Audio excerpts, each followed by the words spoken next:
Pelaku pembunuh berinisial OI, 28, menjalin hubungan asmara dengan korban di 27 sejak masa sekolah SMA.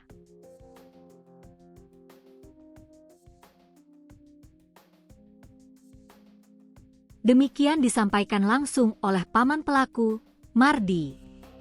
Korban diduga dibunuh oleh terduga pelaku di rumahnya sendiri di Kampung Kadujangkung, Desa Kadujangkung, Kecamatan Mekarjaya, Kabupaten Pandeglang pada Kamis, 8 Mei 2026, malam sekitar pukul 20 waktu Indonesia Barat.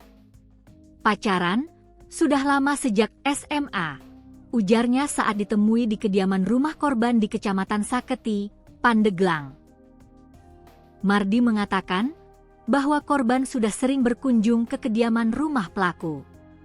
Bahkan, kata dia, dirinya sering melarang korban untuk bertemu di rumah pelaku.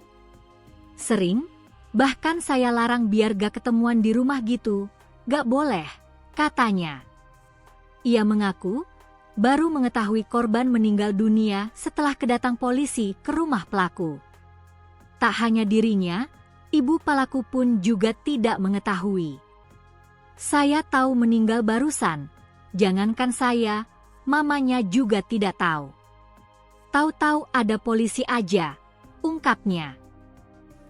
Menurutnya, adanya peristiwa tersebut kemungkinan pelaku diduga merasa tersinggung atas apa yang disampaikan korban, di mana pelaku tidak memiliki pekerjaan alias menganggur.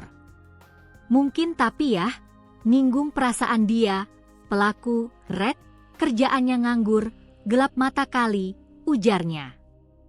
Pelaku sekarang ini sudah diamankan oleh Polres Pandeglang dan tengah menjalani pemeriksaan.